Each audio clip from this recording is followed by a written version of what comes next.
Eis aqui o teu filho, ó Pai, servo do Senhor, ó Pai. Que nesta noite o Senhor possa, Senhor, usar a vida dele, Senhor, como instrumento em tuas mãos, ó Pai. Pai, em nome de Jesus, abençoe a vida dele, ó Pai.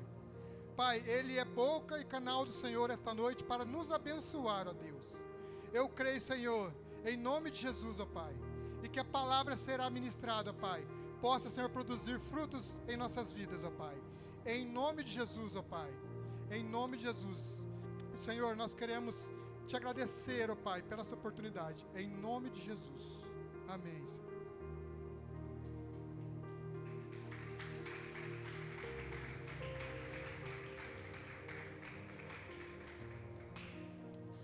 A paz do Senhor a todos meus amados irmãos, amém? Um motivo de grande alegria nós estarmos aqui na casa do Senhor para adorar a Ele, o único que é digno de toda a honra, de toda a glória e de todo o louvor, amém? Deixa eu só trocar de microfone aqui.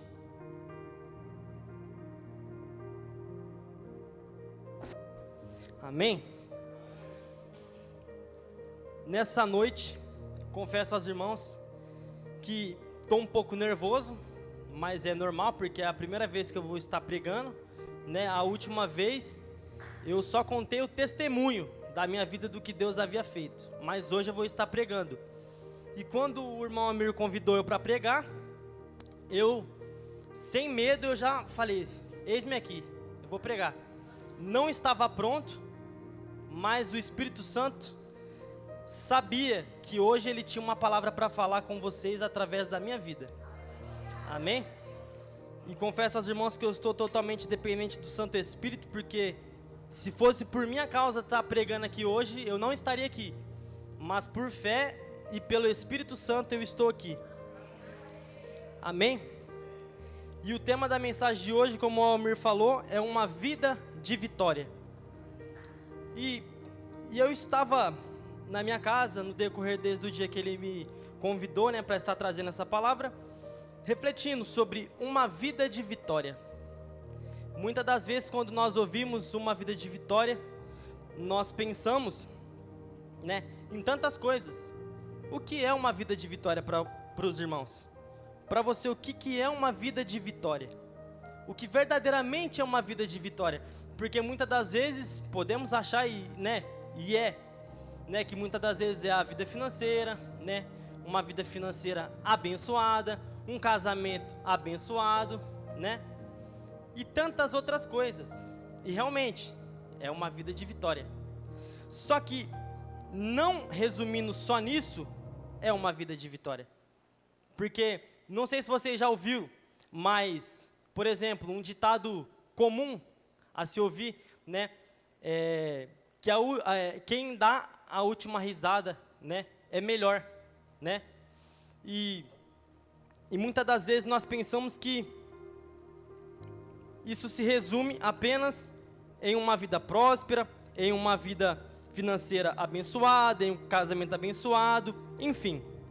Eu quero que os irmãos abram a Bíblia comigo lá em Jó, capítulo 1.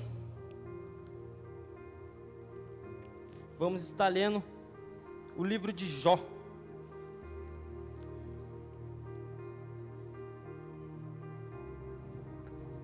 Jó capítulo 1, versículo de número 1.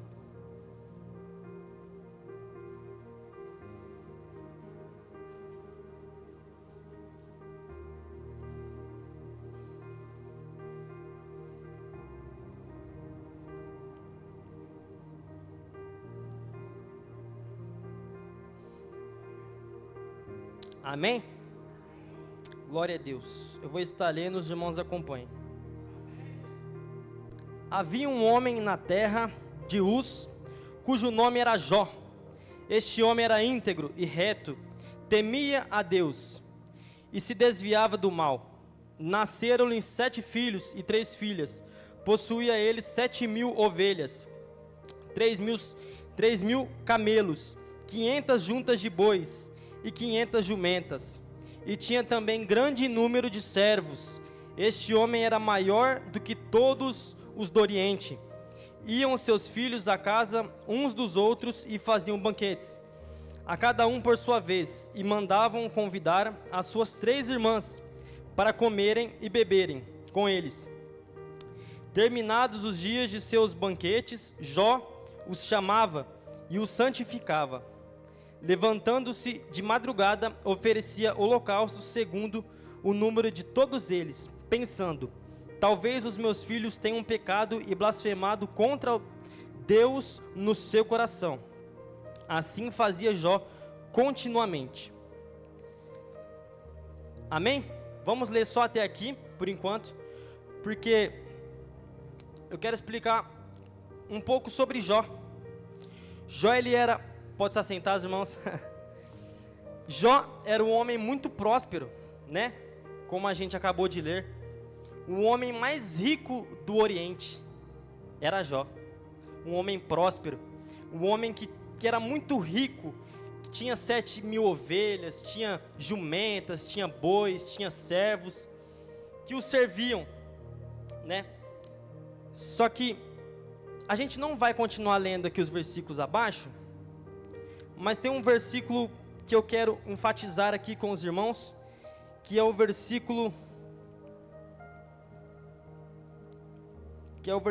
de número 8.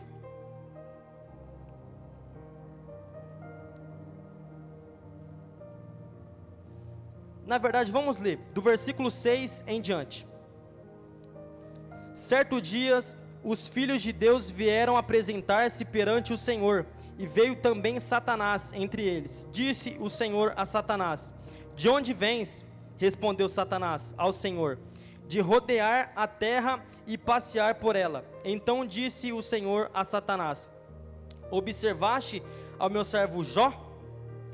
Não há ninguém na terra semelhante a ele, homem íntegro e reto, que teme a Deus e se desvia do mal. Respondeu Satanás ao Senhor: teme Jó a Deus sem motivo? Essa palavra aqui no versículo 9 que eu quero enfatizar com os irmãos. Satanás, né, conjecturando aqui, diz para o Senhor: viver uma vida igual Jó vive é fácil. Servir uma vida boa igual Jó serve é fácil. Ter tudo que Jó tem e servir a Deus, quando tudo está bom, é fácil. Trazendo isso para os dias de hoje, em nossas vidas, muitas das vezes nós servimos ao Senhor quando tudo está bom, é fácil, né? A gente ter um bom trabalho, vir até a casa do Senhor. E Jó quis dizer isso para Deus, né? Satanás falou isso para Deus, né? Servir a Deus como Jó serve, tendo tudo que tem, é fácil. Toca na vida dele e o Senhor vai ver. Só que o Senhor, ele é onipresente, ele é onisciente, ele sabe de todas as coisas. E o Senhor permitiu, né, que acontecesse isso com Jó. Só que Jó era um homem temente a Deus, era um homem fiel, era um homem valente, era um homem que ele não colocava em seu coração os bens materiais, né? Porque se a gente for observar na passagem de Jó, Satanás, ele tenta Jó 3 vezes. 3 vezes Satanás, né, se comunica com Deus, e Deus permite que acontecesse as 3 vezes. Primeiro, na vida financeira, na família e em si mesmo, né? Porque muitas das vezes a gente coloca tudo isso acima de Deus. Muitas das vezes a gente coloca a vida financeira acima de Deus. Foi o que aconteceu com Jó. Jó, ele tinha tudo. Só que, será que se a gente se perdesse alguma coisa, será que a gente ia permanecer firme com Deus? Ou a gente ia questionar a Deus? Se a gente perdesse uma casa, por exemplo. Se a gente perdesse carro, por exemplo. Ou se a gente perdesse um familiar. Ou se a gente ficasse enfermo. Será que a gente ia permanecer firme na presença do Senhor? Temendo ao Senhor? E buscando a Ele? Porque o que Satanás quis dizer, quando ele foi se comunicar com Deus, é: servir a Deus como Jó serve é fácil, porque o Senhor deu, né? O Senhor abençoou. O que Satanás estava querendo dizer? Ele não está buscando pelo que o Senhor é. Ele está buscando pela vida que o Senhor está dando para ele. Tira tudo dele e o Senhor vai ver. Muitas das vezes as nossas vidas é a mesma forma. Muitas das vezes nós viemos para a casa do Senhor não por quem o Senhor é, mas por causa de dinheiro, por causa de uma enfermidade, por algum motivo. Só que a gente tem que buscar Deus pelo que Ele é. E Jó, mesmo perdendo tudo, ele manteve a sua fé. Ele manteve a sua convicção. No sair do ventre da minha mãe, e é para lá que eu vou voltar. Crendo que o Senhor me deu, e o Senhor levou, mas bendito seja o nome dele. Talvez você está se perguntando, mas diante de tudo isso, onde você quer chegar, Felipe? Sobre uma vida de vitória. É que a vida de vitória não vem do dinheiro, das coisas dessa terra, porque a própria palavra diz, né?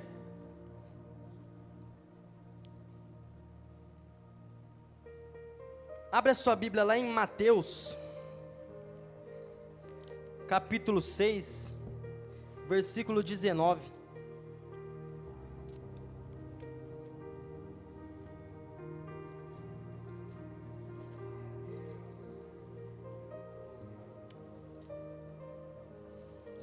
Mateus 6, 19.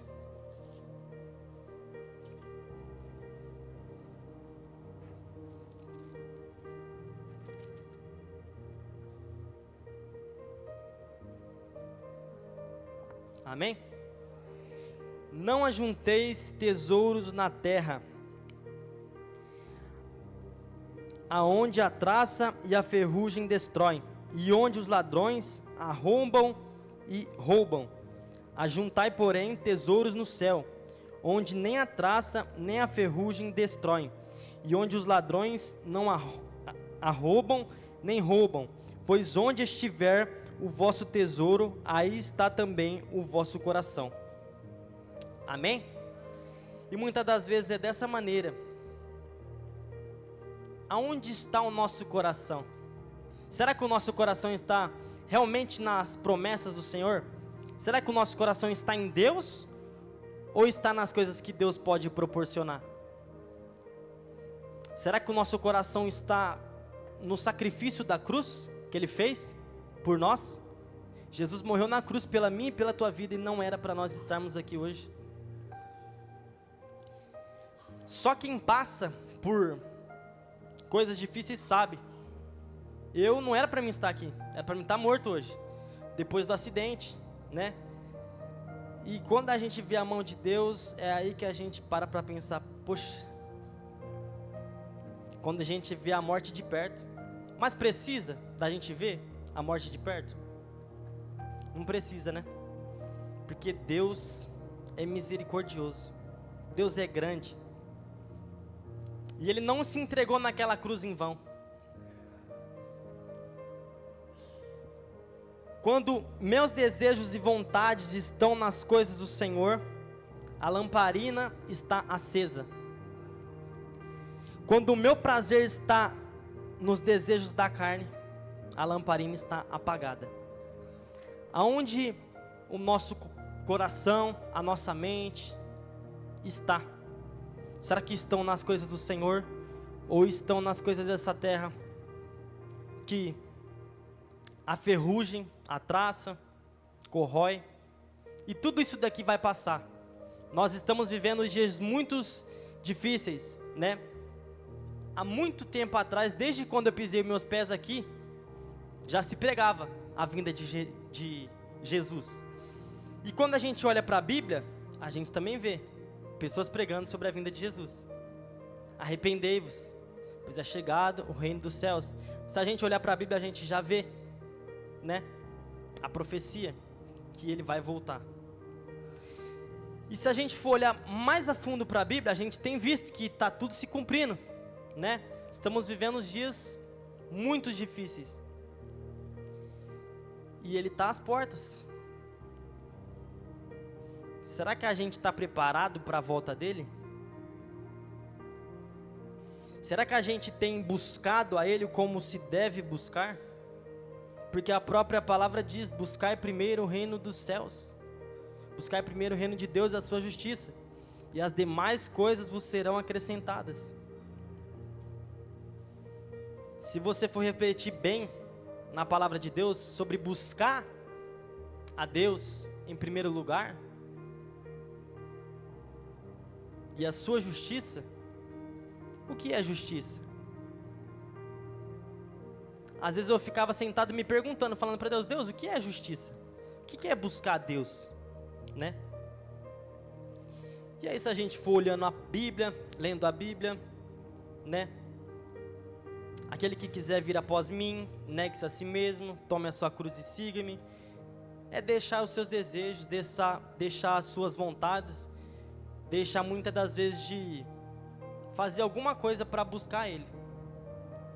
Se pôr de joelho, como o Claudinei pregou aqui, domingo. É se pôr de joelho, é se humilhar. Se a gente for analisar a história de Jó, como eu estava lendo, Jó, quando ele perdeu tudo,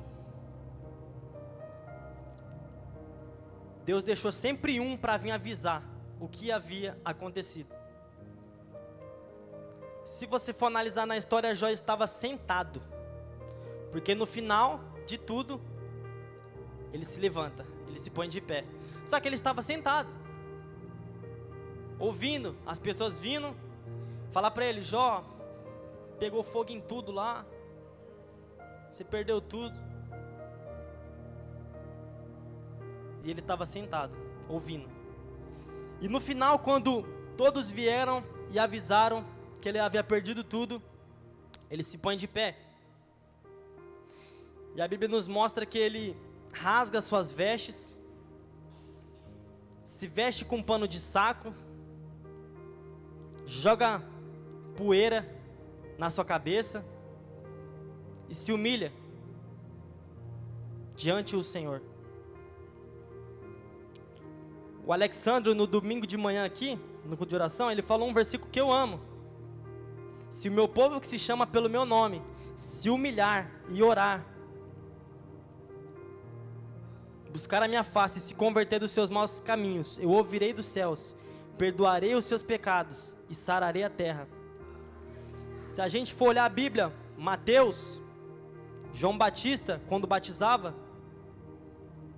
as pessoas que ele batizava estavam se humilhando, chorando naquele momento, e os fariseus passavam lá em cima, né, desprezando os que estavam ali. E ele, levantando os olhos, disse: raça de víboras. Porque muitas das vezes, irmãos, é assim. Muitas das vezes nós achamos que a gente já é salvo, que a gente, né, tem pessoas que querem estufar o peito, mas o evangelho não é esse. O evangelho é dos pobres de espírito, daqueles que se humilham, daqueles que reconhecem que é pecador, daqueles que reconhecem que sem o Senhor eles não é nada. E não dos soberbos, e não dos arrogantes. A própria palavra diz que Deus resiste ao soberbo, mas dá graça aos humildes. Isso é poderoso, irmãos. Isso é poderoso. E o que o Senhor quer falar aqui nessa noite é que a nossa vida não se baseia em uma vida de vitória carnal. Se a gente for olhar para a Bíblia fala mais de coisas espirituais do que carnais. Ah, Felipe, então você está querendo dizer que eu não posso viver uma vida próspera? Não é isso. O seu coração não pode estar nas coisas dessa terra. Você pode sim ser um homem próspero. Só que, será que você domina o dinheiro e as riquezas e as coisas dessa terra, ou elas te dominam? Essa é a questão. Jó era um homem muito próspero. Jó foi um homem muito próspero. Só que quando ele perdeu tudo, ele estava firme e forte na presença do Senhor. Porque a vida dele não se baseia nisso. O coração dele estava em Deus, não nas coisas dessa terra. E aí depois Deus restitui tudo em dobro. Tudo em dobro. Se a gente for olhar para a Bíblia, o próprio Salomão, se a gente for olhar, na Bíblia ele vai falar a mesma coisa. Tudo é vaidade. As coisas dessa terra, tudo é vaidade, tudo vai passar. E nós estamos em um momento que nós já não temos mais tempo. Nós não temos mais tempo. Ele está às portas. A gente tem que preparar o nosso coração, andar preparado, né? Porque iremos enfrentar dias difíceis. Abra sua Bíblia em Apocalipse, capítulo 2, versículo número 1.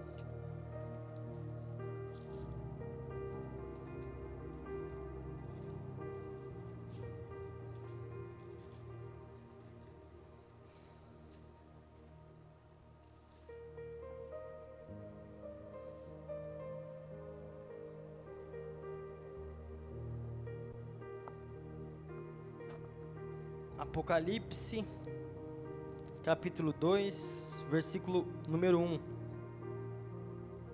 Aqueles que encontrou, digam amém.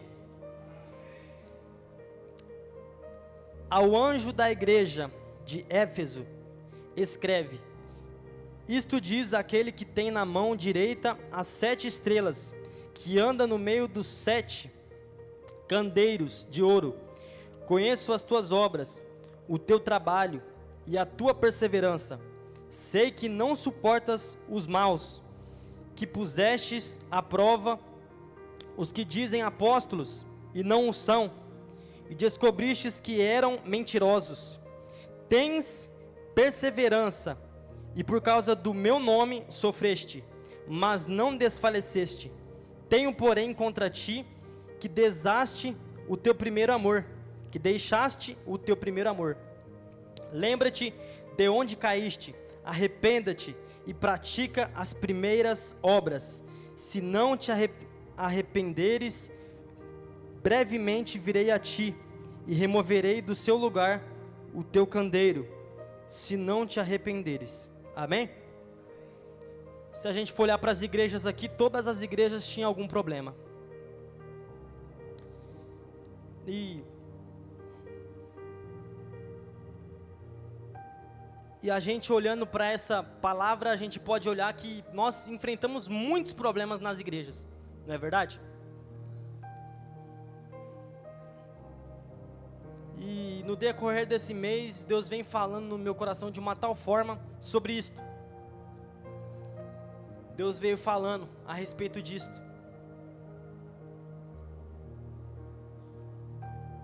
Que hoje em dia as pessoas, né, usam coisas da Bíblia, né, versículos isolados. As pessoas, o diabo, né, coloca uma cegueira espiritual para a pessoa achar que ela está certa daquilo que ela está falando. E a Bíblia já é clara, nos últimos dias vamos passar por esses momentos. Pessoas vão se afastar dos caminhos do Senhor. Pessoas vão desanimar da fé, vão se apostatar da fé. E vai haver uma apostasia. O amor de quase todos vai se esfriar. Isso é bíblico. O que as pessoas estão dizendo aí? Que eu já ouvi muito. Não sei se você já ouviu o mesmo. As pessoas dizerem: eu sou a igreja. Eu não preciso ir para a igreja. Aquilo lá é só um templo. Eu sou a igreja. Né? As pessoas falam: a igreja somos nós. Nós não precisamos de ir para a igreja.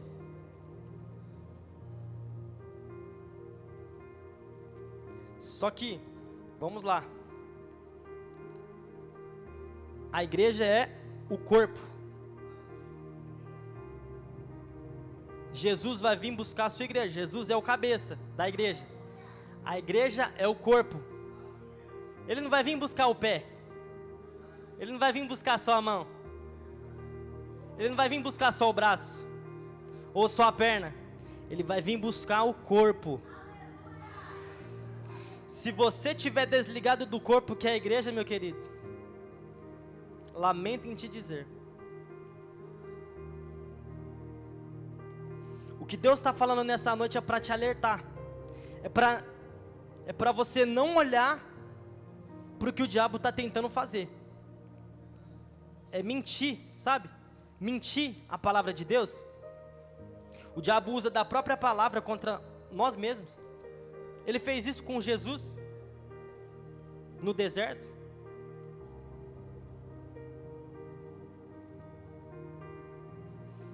Então a gente tem que ficar bem atento nesses últimos dias, porque o diabo ele vai fazer de tudo para a gente se apostatar da fé. A gente vamos ser salvo pela graça, mas não é de graça. Tem um esforço, tem uma luta a ser passada. É que no meio de... a gente acha que a gente vai viver uma vida vitoriosa de uma hora para outra, mas não. Viva o propósito.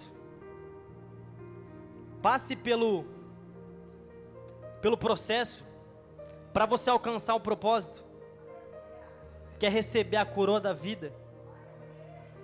Amém? Passe pelo processo, suporte o processo para você receber a vitória, que é a coroa da vida. Vamos continuar lendo aqui Apocalipse.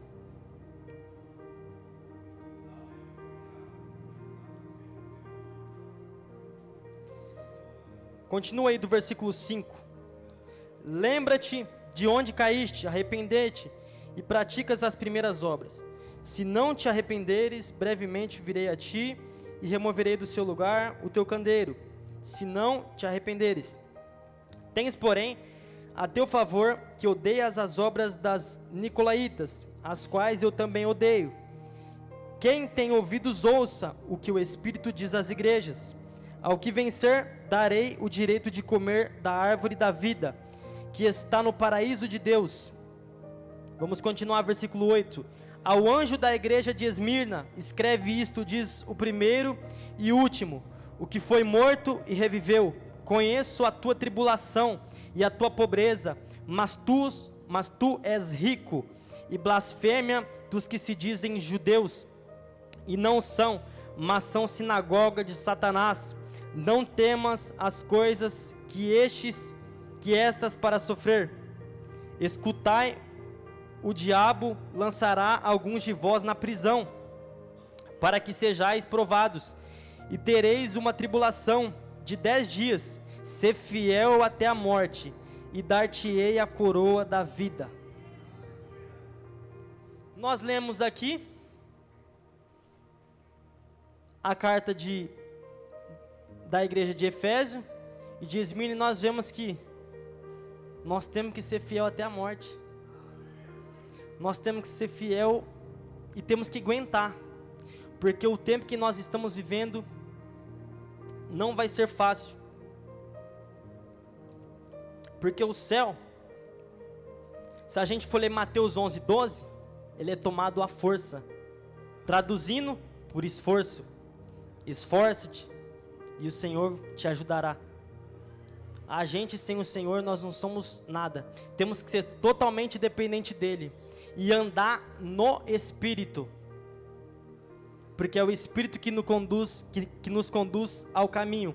É o Espírito Santo que nos prepara para a vinda dele. E sem o Espírito Santo, ninguém será salvo. Sem o Espírito Santo de Deus, ninguém será salvo, porque é o próprio Espírito que vai nos preparar para ele.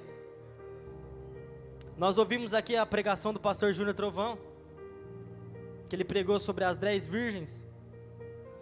Nós temos que manter a nossa lamparina acesa, cheia de azeite. E como manter a nossa lamparina cheia de azeite e em chamas? Como manter? O pastor sempre pregou aqui a palavra dizendo que 3 coisas que um crente precisa. E todos nós sabemos, só não usamos: oração, Bíblia e jejum. Ah, mas por que jejum? O próprio Jesus deu exemplo, 40 dias de jejum.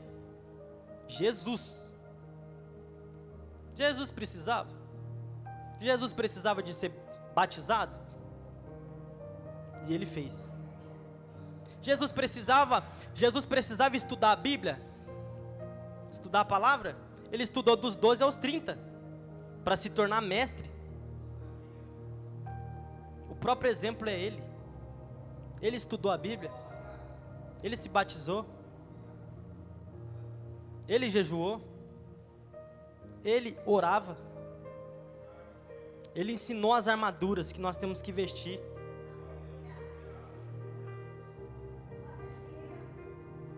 Nós temos que se vestir do capacete, da couraça da justiça, da espada do Espírito, firmar os nossos passos na preparação do Evangelho da Paz.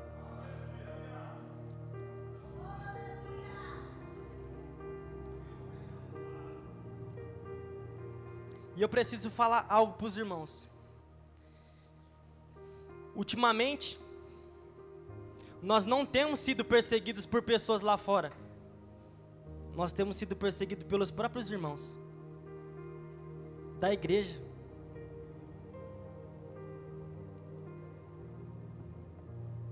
Provérbios 6,16. Abra a sua Bíblia em Provérbios 6,16.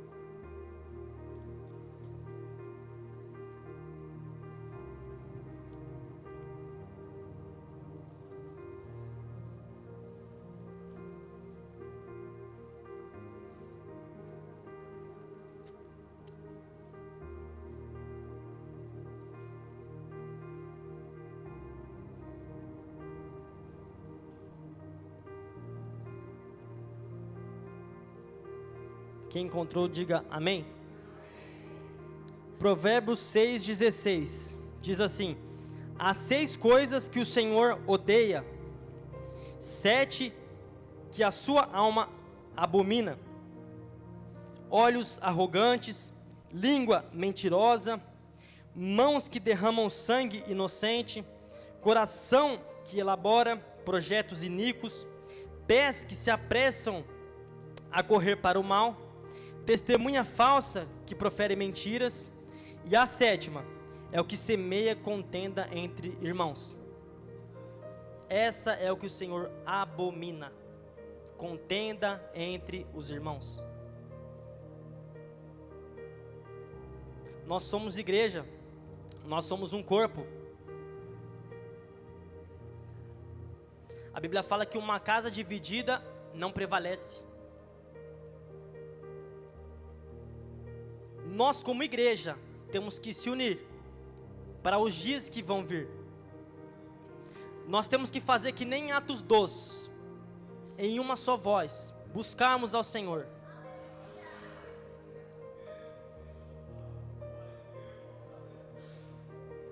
Então, se até o dia de hoje você falou mal do seu irmão, se até o dia de hoje você criticou o seu irmão, se até o dia de hoje você invejou o seu irmão, não sei.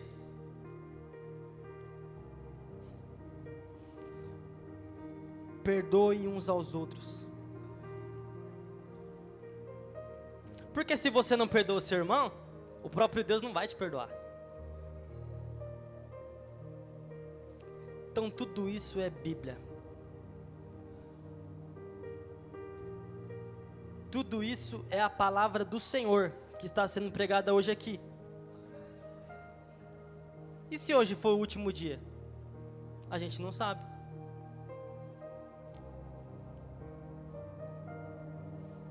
Talvez hoje a gente chegou aqui bem.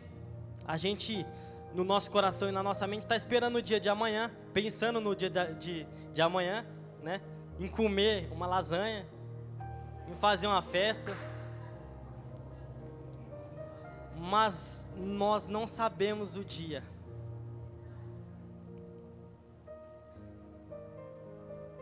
Por isso, aproveite cada segundo desse tempo que está caminhando para o fim. Aproveite. Aproveite.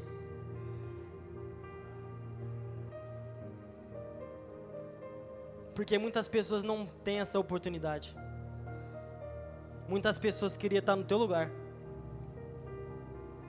Muitas pessoas queriam estar aqui, tendo a última oportunidade para consertar a vida, mas desprezaram.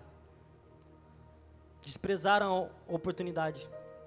Pelo seu próprio eu, pelo seu próprio orgulho, pela sua própria soberba, pela ganância ao dinheiro e as coisas dessa terra.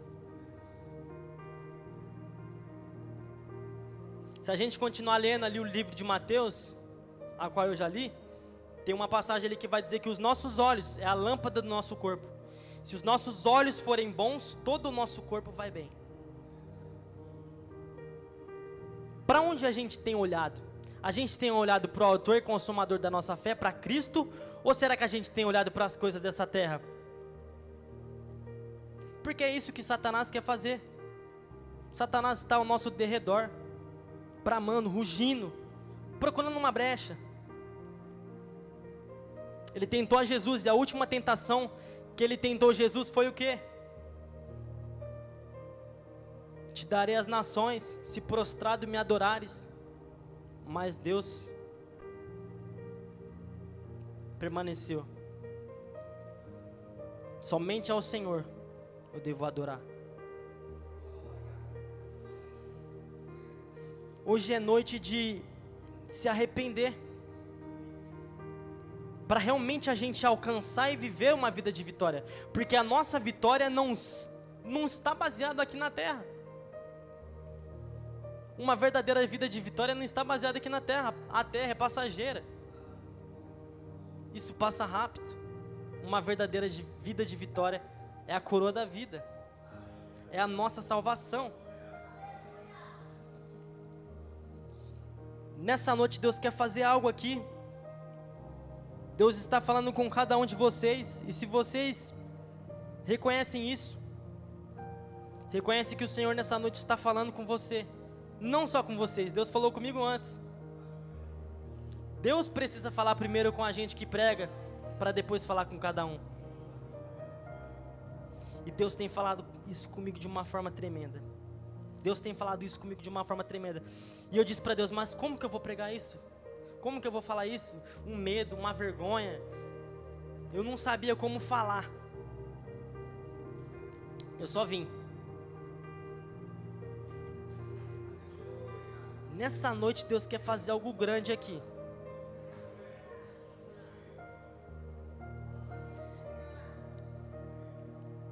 Deus quer que você volte ao primeiro amor, às primeiras obras. Lembra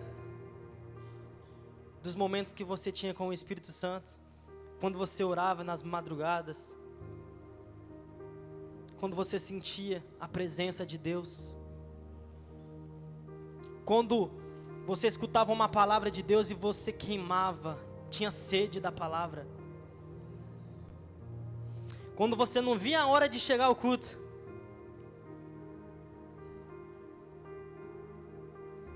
quando você escutava um louvor e fechava os seus olhos e chorava.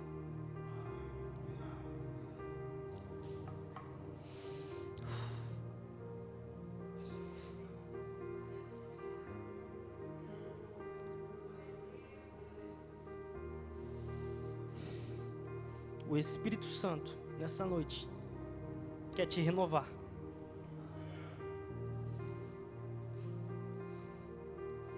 Só que isso não depende de mim, não depende do seu irmão, depende de você mesmo.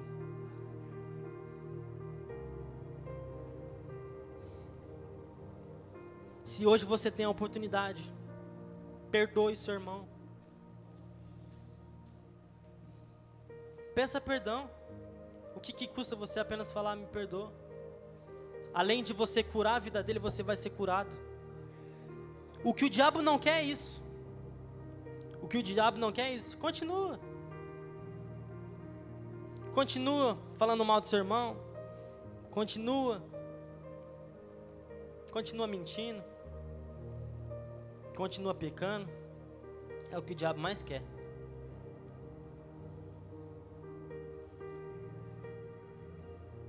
Mas quando o grandão aparecer lá nas nuvens, aí não tem mais volta. Então hoje, quero pedir para os irmãos se colocar de pé.